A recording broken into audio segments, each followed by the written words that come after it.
Greetings and welcome to another video from my series Quick Thoughts On, in which I always talk about different stories from the rich Star Trek universe. A few weeks ago, the next episode of Star Trek Lower Decks premiered on CBS All Access. It was the last episode of Season 1, it was called No Small Parts, and these are my honest opinions about it. This episode is filled with references. That is usually a bad thing, at least for me, but in this episode it actually kind of works. Because most of these references make perfect sense in the context of this episode's story. We start on the planet of Landru worshippers. Landru was of course the computer god from the episode of classic Star Trek called The Return of the Archons. It looks like the people have, after 100 years, repaired the computer and decided to worship him again.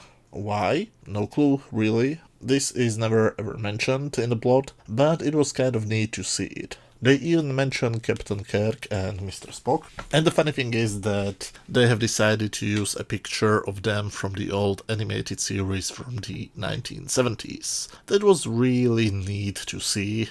So, is the animated series canon again?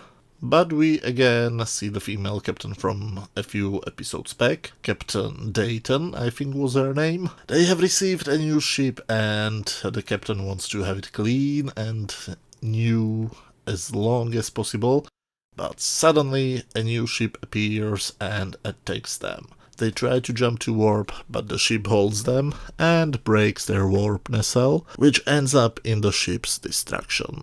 Back on the Cerritos, the captain wants to leave the planet, but they can't because Mariner and Boimler are still down. The bridge contacts them, but they don't hear them, but the bridge crew hears them. And this is the point in which everybody on the bridge finds out that Mariner is Captain Freeman's daughter, which was secret for some reason. In the rest of the episode, Mariner gets harassed by many of her crew members. When she hears from Boimler that he wants to get promoted to another ship, she gets an idea. She decides to behave like a good officer, and she will try to get promoted to the other ship herself, where she will be able to have a brand new start. She won't be known as the captain's daughter. I'm glad to see that she's trying to be a good officer, but it's kind of sad to see that she's trying to do that in the last episode, right? Meanwhile, in the real plot, the Cerritos catches the distress signal sent by Captain Dayton. As soon as they arrive there expecting to see something funny, instead they see the ship destroyed and everybody dead.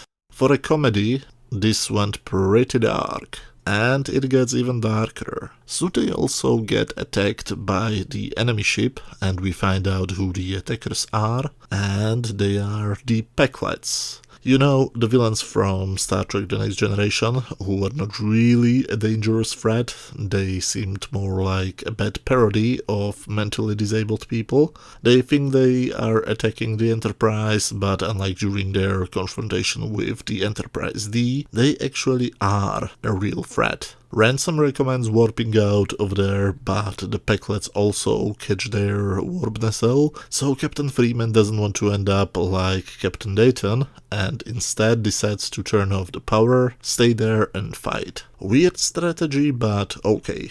I'm pretty sure it will save all crew members this way, right? Anyway, the Pecklets start to cut the Cerritos into pieces, and I have to admit, I was actually feeling something. Finally. It took me the whole first season, but I finally felt something. So they fight in the corridors and all of them get pretty seriously injured. This is the first time ever this show has shown us any real stakes. Rutherford gets an idea. They can't outfight the Pecklets, but they can, as always, outsmart them. They decide to create a virus which will take out the Pecklets' computer. So who is going to create it? Well, Beji, of course. Yes, our favorite holographic psychopath. He even tricks Rutherford in turning the security protocols off so that he can create a virus for him. But what a surprise! As soon as Rutherford switches them off, we find out that he already did create a virus. because he only pretended that he lost his memory after his father killed him a few episodes back. So why doesn't Rutherford destroy him again? He just takes the virus on a fancy 21st century version of a USB stick and joins the others. There is one problem. To deliver the virus, they would need to physically plug the device to their computer, meaning somebody has to self-sacrifice. They try to ask the robot to do it, but Peanut Hamper refuses to do it, so we have an unusual group of heroes. The Bajoran security officer Shax grabs Mariner and gets him safely to the Pequod ship. Shax seems to be loving every minute out of this action. He fights their way through to a Pequod computer and they are trying to find an interface. Rutherford uploads the virus to his brain implant and tries to upload it to the computer. But what a surprise! Badgie cheated on them. Wow, is this show trying to tell us that you can't trust a psychopath? Who would have thought that?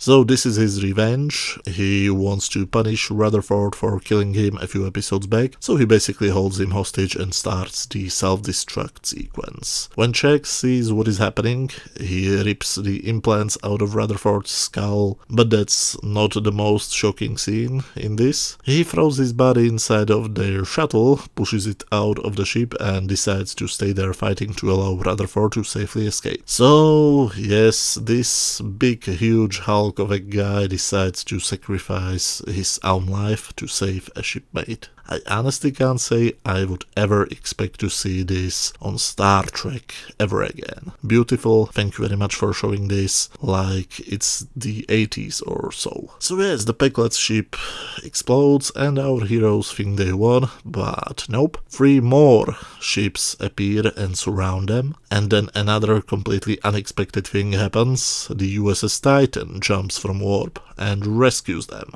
And you know, seeing the USS Titan on screen being ultra cool, destroying enemy ships in a perfectly choreographed and perfectly animated action sequence and playing the theme of Star Trek The Next Generation, it brought tears to my eyes. In the case you don't know what the Titan is, it is the ship which is commanded by Captain William Riker, and his first officer is his wife, Commander Deanna Riker, formerly known as Counselor Deanna Troi. The Rikers left to the Titan at the end of Star Trek Nemesis, but we have never actually seen the ship on screen until now. We only had the novels to read about their adventures, and we even see the Rikers on the bridge. And it's really great to hear Jonathan Frakes and Marina Sirtis, even though they sound much different than they sounded in Nemesis. Which makes perfect sense since the movie was made 20 years ago. So yeah, the Titan saves the day. In the end, we see the damaged Cerritos being repaired in the docks, Star Trek the Motion Picture style. Captain Freeman and her daughter Beckett Mariner are now working together. They hold a little event for Shax, and in the last surprise, Riker offers Boimler a promotion, and he immediately takes it. So yes, we have a drastic change of cast. Shax is dead, Mariner and her mother have no more secrets, and Boimler leaves the ship. And one more shock in the end, Rutherford is in coma, but in the end he wakes up, completely losing his memory. So basically everybody from the basic group of characters was changed in this episode, and I have no clue where they will take this show in the second season, because this felt like a series finale and not like a season finale. The first season had, in my opinion, a really horrible start. I hated the immature humor of it, and I absolutely hated Mariner. She looks like she's in her 20s or maybe 30s, but behaves like an 80-year-old. Boimler was the butt of every joke for no reason, or is it because he's a white guy?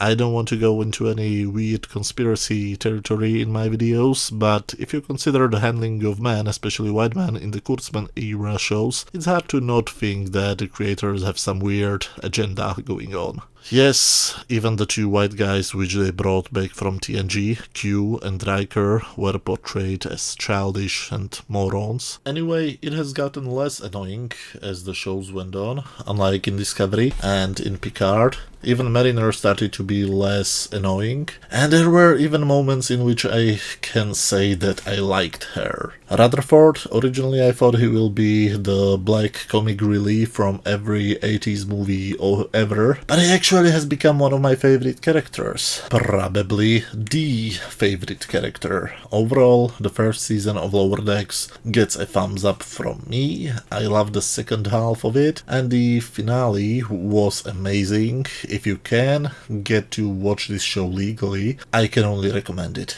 On my standard scale from 0 to 10, where 0 is complete garbage and 10 is a masterpiece, I would give this episode 9 out of 10. It has a few dumb moments, Peanut Hamper serves no purpose in the story and should be cut out, but other than a few minor things, this is an almost perfect episode. But as always, these were just my opinions. Let me know what did you think about this episode, or even the whole first season. Did you love it, hate it, or think it was just okay? Let me know down in the comment section, and see you extremely soon with my video about the first episode of Star Trek Discovery Season 3, Episode 1. Thank you very much for watching, and see you soon.